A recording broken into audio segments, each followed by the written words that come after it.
E vamos passar de imediato, então, para o Paulo Henrique Araújo, do Centro de Informática da Câmara dos Deputados, o conhecido CENIM, sobre dados abertos. Paulo, na realidade, Paulo, você fala muito em transparência do poder público, a lei de responsabilidade fiscal fala sobre isso, e muitas vezes as pessoas, né, a sociedade civil, a imprensa, se queixa de que os dados são disponibilizados, mas as pessoas não conseguem interpretá-los, que são num formato que ninguém consegue, de fato, entender direito o que está sendo divulgado. O que é, de fato, esse tema, né? Dados abertos. E como é que vocês estão construindo, dentro da Câmara dos Deputados, o desenvolvimento tecnológico para poder chegar a esse ponto, Paulo? Obrigado, deputado. Um bom dia a todos. Bom, a primeira questão é que, quando se fala em dados abertos, quando você ouve o termo, a sensação inicial que você tem é de, quando você fala em termos de poder público, é de quebrar informações que, de alguma forma, são sigilosas, informações que não são expostas pelo poder público para a população. Eu queria mostrar que existe uma vertente, esse é um dos componentes de dados abertos, mas ele vai além disso. Ele abrange um pouco do que o deputado abordou na introdução, de você permitir que as pessoas façam leituras diferentes das informações de que você dispõe. Permitir com que as pessoas integrem informações que estão dispersas em órgãos diferentes, ou permitir que elas tenham uma apresentação diferente, que elas possam fazer uma avaliação sobre um espectro diferente do que foi imaginado pelo órgão. Bom, então, se for olhar, por favor, a conceituação de dados abertos, primeiro, existe a preocupação que eu preciso disponibilizar os dados de um formato aberto e um formato que esteja acessível por toda a população. Então, isso passa pela questão do sigilo. Não, eu não posso, sendo um órgão público, e especificamente eu vou focar, falando de dados abertos em órgãos públicos, apesar de que se aplicaria também a entidades privadas, eu não posso ter informações que eu trato dentro da casa que eu não possa disponibilizar para a população. Além disso, não adianta eu disponibilizar essa informação se ela não tiver num mecanismo que seja acessível, ou seja, que as pessoas possam ter acesso. Não adianta eu vou imprimir um relatório, eu vou deixar disponível aqui nas portarias da Câmara dos Deputados em Brasília e esperar que as pessoas venham até Brasília buscar essa informação. A informação tem que estar próxima delas de alguma forma.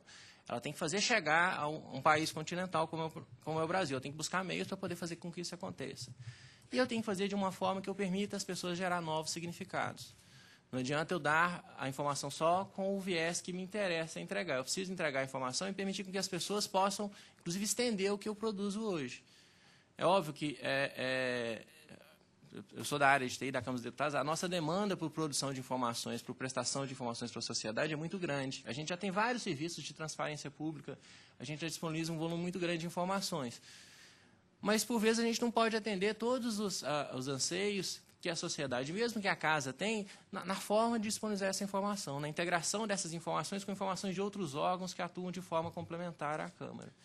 Então, essa é a visão que tem sido discutida e que tem sido cobrada dos órgãos públicos, entregar os dados de forma para que eles possam ser reaproveitados, possam ser tratados de uma outra forma. Ali, só para dar alguns exemplos, se você pensar em dados abertos, você poderia ter uma determinada cidade, no caso aí é Amsterdã, é uma visão de uma região de Amsterdã, em que eu pudesse construir um aplicativo que, baseado em informações, por exemplo, do mapa do município, informações obtidas de máquinas de busca que me falassem de localização de pontos turísticos, de restaurantes, de hotéis, eu pudesse compor uma solução que eles chamam de realidade expandida.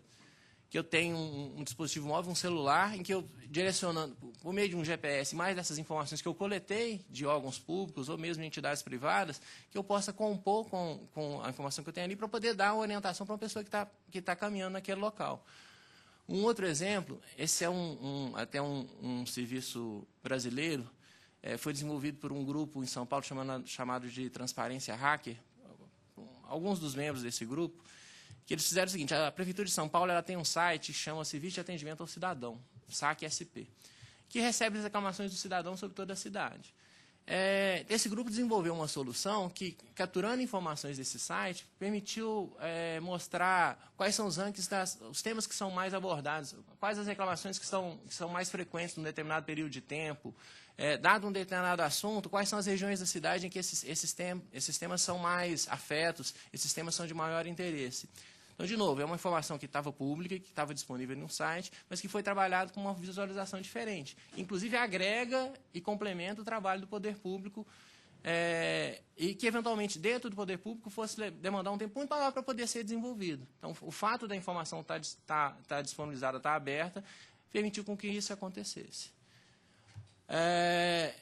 O W3C, que é o órgão que rege, que define as regras e padrões para a web no mundo, ele define dados abertos e ele coloca para dados abertos 3 leis que eles chamam de leis fundamentais.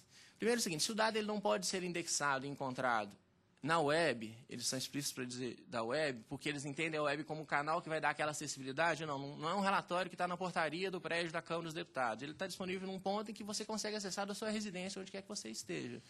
Se ele não pode ser encontrado e indexado, ele não existe. Não, ele está na web, mas ele está num formato que eu não consigo indexar. Por exemplo, eu emito um relatório, vou insistir nesse exemplo, mas eu publico ele como uma imagem. Uma imagem é uma coisa que eu não consigo indexar, eu não consigo tirar da imagem o conteúdo. O pessoal fala muito, nela. Paulo, assim, dos relatórios que são em PDF, né? Sim, até o PDF ele tem variações. O problema é que muitas vezes o PDF ele encapsula uma imagem dentro dele. Se eu tenho um PDF que ele tenha dentro dele o texto, eu consigo indexá-lo e consigo lê-lo. É mais difícil do que se ele utilizasse o formato padrão da web, que é o HTML. É mais complicado de conseguir indexação, mas é viável. Só que, inclusive, muitas vezes o próprio publicador do conteúdo ele não tem essa noção de, eu vou fazer em PDF, mas qual o formato que eu faria em PDF para poder fazer com que ele fosse indexado? Eu vou fazer em PDF, eu não poderia fazer em HTML, que aumentaria mais o alcance desse formato? Então, esse é o tipo de discussão que esse movimento de dados abertos tem levantado. Qual é o formato de dados que você utiliza para poder integrar para a população suas informações? Ainda naquele slide anterior, coisa que é muito debatida é a questão que não adianta ele estar aberto e não ser compreensível por máquina. Aí vai entrar na seguinte situação: eu tenho no portal da Câmara hoje todas as informações sobre o processo legislativo. Se não tem alguma informação, é porque a gente ainda não percebeu a necessidade de estar publicada lá. A gente até hoje não teve nenhuma restrição de publicar informações sobre isso. Você tem a área de transparência e todo acompanhamento do processo. Só que o portal da Câmara ele não foi feito para poder entregar uma informação para alguém processar fora. Ele foi feito para poder entregar a informação para um usuário normal, para um cidadão. E não para que alguém pudesse desenvolver uma outra solução e dar uma nova interpretação para aquela solução. Então, as informações estão abertas, estão publicadas, mas elas não são compreensíveis por máquina nesse sentido. E uma outra questão que tem é se houver qualquer dispositivo legal que não permita a reutilização dessa informação. Isso vai muito de direitos autorais. Isso é uma questão que aplica-se até mais fora do Brasil, porque hoje eu não conheço órgão público que imponha restrições sobre a utilização das informações que eles publicam. Mas em outros países isso é uma coisa que é muito discutida. E mesmo aqui no Brasil começaram a se discutir, nós vamos publicar a informação e nós vamos colocar qual o direito que a pessoa tem de reutilizar essa informação, como é que ela vai reaplicar. Hoje elas são publicadas e está meio que implícito que a reutilização dela é livre, desde que não se gere distorções. Isso não é um grande problema para a gente hoje. Tá? E eles falam lá em 8 princípios básicos de dados abertos.